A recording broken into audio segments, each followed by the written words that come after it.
ఆయన ఒక సహకారంతో చేసిన అభివృద్ధి కార్యక్రమాలు కానివ్వండి 2024లో తప్పకుండా నిలదొక్కునే విధంగా మేము ముందుకెళ్తాం జరుగుతుంది. ఓకే, చాలా మంది మీలాంటి యువకులని ఎంకరేజ్ చేస్తున్నారు జగన్మోహన్ రెడ్డి గారు. అనేక మంది నాయకుల వారసులకి టికెట్లు ఇచ్చారు. లైక్ మీరు అఫ్ కోర్స్ మీ నాన్న తదనంతరం మీరు అక్కడ మన కిట్టు గారు, పేర్ని నాని గారు, అలా అక్కడ అభినయ్ గారు, ఇలా చాలా మంది ఉన్నారు కదా. ఎవరి ఇళ్ళకి ఇప్పటివరకు నాకు తెలిసి జగన్ వెళ్ళలేదు. సీఎం హోదాలో మీ ఇంటికి వచ్చారు. ఏం జరిగింది, ఎందుకు వచ్చారు? చెప్తున్నాం కదా, ఆయనకి మా కమిట్మెంట్ నచ్చింది.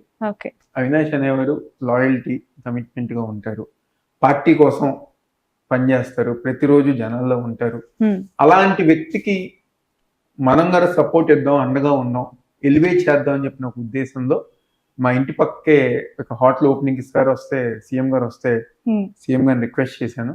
రిక్వెస్ట్ చేసిన వెంటనే సీఎం గారు ఇంటికి వచ్చారు, మా ఫ్యామిలీతో కొంచెం టైం స్పెండ్ చేశారు. అంటే ఇవన్నీ కదా వ్యక్తిగతంగా మాకు ఒక బూస్టప్, సంతోషం. ఒక ముఖ్యమంత్రి స్థాయి వ్యక్తి ఈరోజు మీరు అన్నట్టు ఎవరి ఇంటికి వెళ్ళని వ్యక్తి ఈరోజు మా ఇంటికి వచ్చారంటే నిజంగా మాకు అది ఒక అదృష్టం. అదృష్టంతో పాటు అలాంటి మనస్తత్వం ఉన్న వ్యక్తికి అండగా ఉండాలి, ఇంకా పని చేయాలని చెప్పని ఒక కసి కానివ్వండి, లేకపోతే మాది ఒక విధానం కానివ్వండి ఇంకా పెరుగుతుంది. కాబట్టి ఆయన మమ్మల్ని చూస్తున్న విధానం నేను ఒకటే చెప్తానండి, బయట చాలా మంది చాలా పుకార్లు తెలుగుదేశం పార్టీకి సంబంధించిన మీడియా కానివ్వండి, సోషల్ మీడియా కానివ్వండి, లేకపోతే ఎవరన్నా పార్టీలో నుంచి బయటికి వెళ్ళేటప్పుడు మాట్లాడే విధానం, జగన్మోహన్ రెడ్డి గారు ఎవరిని కలవరు, మాట్లాడరు, లేకపోతే గౌరవించరని చెప్తారు. అబద్ధం. నేను దాదాపుగా 5 సంవత్సరాల నుంచి జగన్ గారిని చాలా దగ్గరగా చూశాను. ఆయన ప్రతి ఒక్కరిని పలకరిస్తారు, ప్రతి ఒక్కరిది ఇష్యూ సమస్య వింటారు. ఎంత ఒత్తిడిలో ఉన్నా, ఎంత పని ఒత్తిడిలో ఉన్నా, ఈరోజు నేను వెళ్ళి 5 నిమిషాలు 10 నిమిషాలు మాట్లాడాను అనుకోండి, నా సమస్య అంతా గారు వింటారు. విని వెంటనే అధికారులతో చెప్పి వెంటనే అది క్లియర్ చేయమని చెప్పి అంటారు. కూర్చోబెట్టి మాట్లాడతారు. అది మళ్ళీ పక్కన ఉన్నారు చంద్రబాబు గతంలో బాబు గారు మీ ఇంటికి నెహ్రూ గారు చనిపోయినప్పుడు ఒకసారి వచ్చారు. ఆ తర్వాత ఎప్పుడు?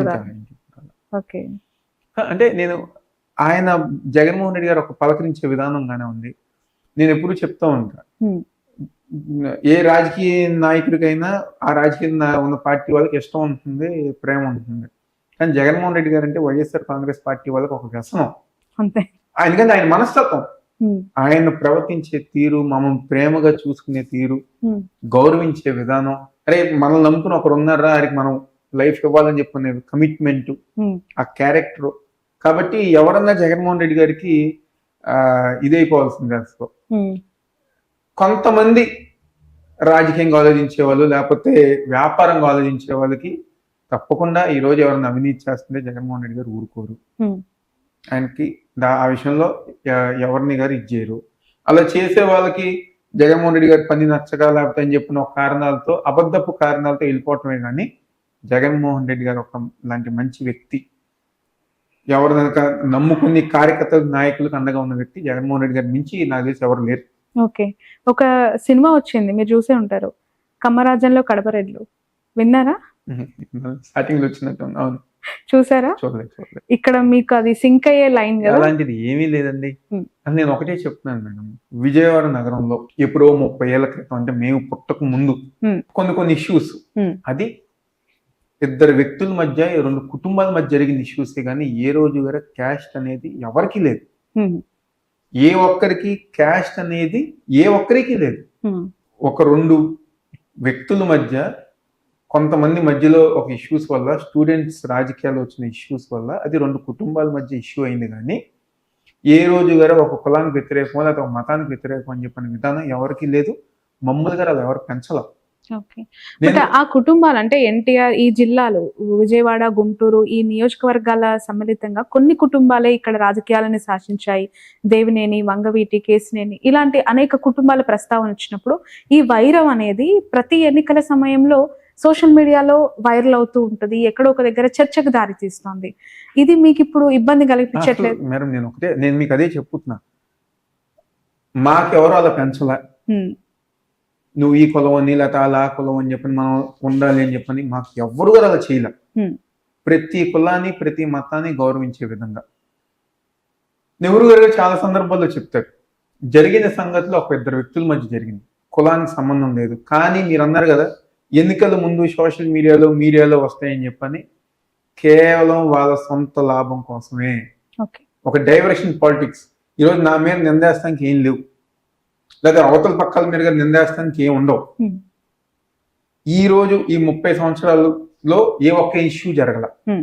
2004లో రాజశేఖర రెడ్డి గారు ముఖ్యమంత్రిగా ఉన్నప్పుడు మేము ఎమ్మెల్యేగా ఉన్నాం కాంగ్రెస్ పార్టీలో, వాళ్ళు కాంగ్రెస్ పార్టీలో ఎమ్మెల్యేగా ఉన్నాం. ఈ రోజుకి మాకు ఎటువంటి ఇష్యూస్ కానివ్వండి, మాకు ఎటువంటి గొడవలు కానివ్వండి, అలాంటిది ఏదీ గారు లేదు. కానీ కొంతమంది రాజకీయ నాయకులు ఊరు ఎమ్మెల్యేలుగా పనిచేసే వాళ్ళు ఈ నియోజకవర్గానికి కానివ్వండి, లేకపోతే తెలుగుదేశం పార్టీకి సంబంధించిన వాళ్ళు కానివ్వండి, కావాలని చెప్పని ఏదో ఒకటి మాట్లాడాలి, జగన్మోహన్ రెడ్డి గారి మీద వైఎస్ఆర్ కాంగ్రెస్ పార్టీ మీద నిందేయాలి. కాబట్టి 30 సంవత్సరాల క్రితం తెలిసి, అంటే మేము పుట్టినప్పుడు మాకు తెలియనప్పుడు జరిగిన ఇష్యూస్ ని ఒక డైవర్షన్ పాలిటిక్స్, మా గురించి మాట్లాడటానికి ఏముండదు, మేమేమి కరప్షన్లు ఏమి ఉండవు, కాల్ మనీలు ఏమి ఉండవు, సెక్స్ ర్యాకెట్లు ఏమి ఉండవు, లేకపోతే ప్యాకాట్ కానీ బెట్టింగ్లు కానీ మాకేం ఉండవు. కానీ మా మీద ఒక నింద ఏంటంటే ఇదిగో గతంలో గొడవలు జరిగింది కాబట్టి వీళ్ళు వస్తే ఇంకా గొడవలు జరుగుతాయని చెప్పిన ఒక అబద్ధపు ప్రచారాలు, అసత్య ప్రచారాలు, డైవర్షన్ పాలిటిక్స్ తప్పితే ఇంకా మా మీద మాకు వాళ్ళకి ఎటువంటి ఇష్యూస్ లేవు. వాళ్ళ రాజకీయాలు వాళ్ళు చేస్తున్నారు, మా రాజకీయాలు మేము చేస్తున్నాం. ఎవరు ఎదురుపడిన సంఘటనలు కానివ్వండి, లేదా ఒక ఇష్యూస్ వచ్చిన సంఘటనలు కానివ్వండి, ఏమీ లేదు. కానీ చివరి ఎన్నికల సమయంలో మా మీద ఒక నింద వేయాలన్నా, లేకపోతే వాళ్ళ మీద ఒక నింద వేయాలని చెప్పన్నా, ఇలాంటివన్నీ తీసుకొచ్చి కావాలని చెప్పని ఒక కులాల మధ్య లేకపోతే మతాల మధ్య గొడవలు చేస్తుంది. కానీ వ్యక్తిగతంగా ఎవరికి ఎటువంటి ఇష్యూస్ గా లేవు. రైట్. ఇప్పుడు మీ ప్రత్యర్థి ఆ సామాజిక వర్గానికి చెందిన వ్యక్తి, sitting MLA and senior leader, ఇక్కడ ఉన్న అనేక కులాల ప్రస్తావన వచ్చినప్పుడు ఈ సామాజిక వర్గం యొక్క డామినేషన్ చాలా ఎక్కువగా ఉంటుంది. వై? బికాజ్ ఇక్కడ ఆల్మోస్ట్ ఓటర్ల సంఖ్య కూడా అదే క్యాస్ట్ నుంచి ఉండడం. సో ఇక్కడ అవినాష్ పేరు వినిపిస్తే పైన అమ్మవారు ఉన్న కిందకి అమ్మవారు సపోర్ట్ చేయట్లేదు. నేను చెప్పాను కదా ఇందాక, ఎలా కలుపుకుపోతున్నారు. ఈ రోజుల్లో ఓటేసే జనాభా, అంటే నాకు తెలిసి ఓటేసే జనాభా కులాలు మతాలు చూసే ప్రసక్తే లేదు.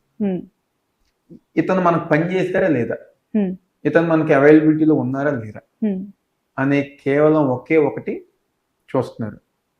తూర్పు నియోజకవర్గం సంగతి వస్తే 10 సంవత్సరాలు, అంటే 2 సార్లు 10 సంవత్సరాలు ఒక వ్యక్తికి మనం గెలిపిస్తే ఒక్క డెవలప్మెంట్ కార్యక్రమం, ఒక రోడ్డు కానివ్వండి, ఒక పార్కు కానివ్వండి, ఏ కార్యక్రమం గానే చేయలేం. ఒక అసమర్థత ఎమ్మెల్యేకి మనం ఓటేసామని చెప్పిన ఒక ఆలోచనలో ప్రజానికం ఉన్నారు. 5 సంవత్సరాలు ఎటువంటి పదవి లేకపోయినా, ఎటువంటి అధికారం లేకపోయినా, కేవలం జగన్మోహన్ రెడ్డి గారు ఉన్నారని చెప్పిన ఒక నమ్మకంతో ఏదైతే 650 కోట్ల రూపాయలు రిటైనింగ్ వాల్ దగ్గర నుంచి, రోడ్ల దగ్గర నుంచి, పార్కుల దగ్గర నుంచి ప్రజానికానికి కావాల్సిన మౌలిక సదుపాయాలు ఏదైతే కల్పించామో దాన్ని వాళ్ళు అందరూ గారు చూసుకుంటున్నారు. గతంలో అవకాశం ఇచ్చిన వ్యక్తి ఏం చేశారు, ఈ రోజు అవినాష్ ఏం చేశారు.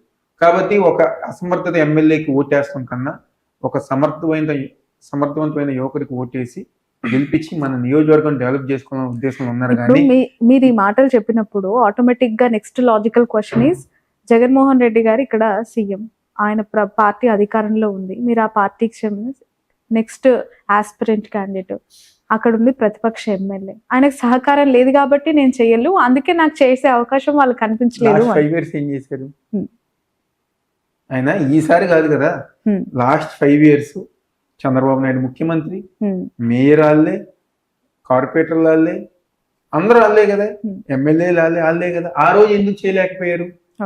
ఆ రోజు ఏ కార్యక్రమం చేశారు? నేను ఈ రోజుగా ఆశ్చర్యపోతా. ఈ రోజు రామ్మోహన్ కానివ్వండి, లేకపోతే వాళ్ళ మాజీ జడ్పీ చైర్మన్ కానివ్వండి, లేకపోతే తెలుగుదేశం పార్టీ నాయకులు కానివ్వండి, ఎంతసేపటికి గొడవలు జరిగిపోతాయి అనేది, అంటే ఒక ఊహాగానాలతో ఒక అబద్ధ ప్రచారాలు చేస్తున్నారు. కానీ అరే 5 సంవత్సరాలు మేమేం చేసాం, 5 సంవత్సరాలు వీళ్ళే, అంటే మేమేం చేయలేకపోయామని చెప్పి ఇది ఒక్కటన్నా చెప్పుకోగలిగారు. ఈరోజు మీరు నా ఇంటర్వ్యూలు చూడండి, లేకపోతే నా మీడియాలో నేను మాట్లాడేప్పుడు చూడండి, నేను ఏ రోజు గారు ఎవరిని వ్యక్తిగతంగా మాట్లాడను. నేను ఒకటే చెప్పుకుంటా, నేను చేసిన, అంటే జగన్మోహన్ రెడ్డి గారి ఒక నాయకత్వంలో మేము చేసిన అభివృద్ధి కార్యక్రమాలు, సంక్షేమ కార్యక్రమాలు ప్రజానికానికి ఎంతవరకు చేసామనేదే మా ఎజెండా. అంతేగాని కులాల గురించి, మతాల గురించి, లేకపోతే ఎప్పుడో 30 సంవత్సరాల క్రితం ఇష్యూస్ ని, చనిపోయిన వ్యక్తుల గురించి అంత దిగజారిపోయి మేము ఏ రోజు గారు మాట్లాడలేదు. కానీ అవతల పక్క కావాలని చెప్పాను. వాళ్ళకి ఏంటంటే ఏదో రకంగా మాట్లాడి, వ్యక్తిగతంగా మాట్లాడి ఒక ఇష్యూ క్రియేట్ అయిపోయి, ఆ ఇష్యూ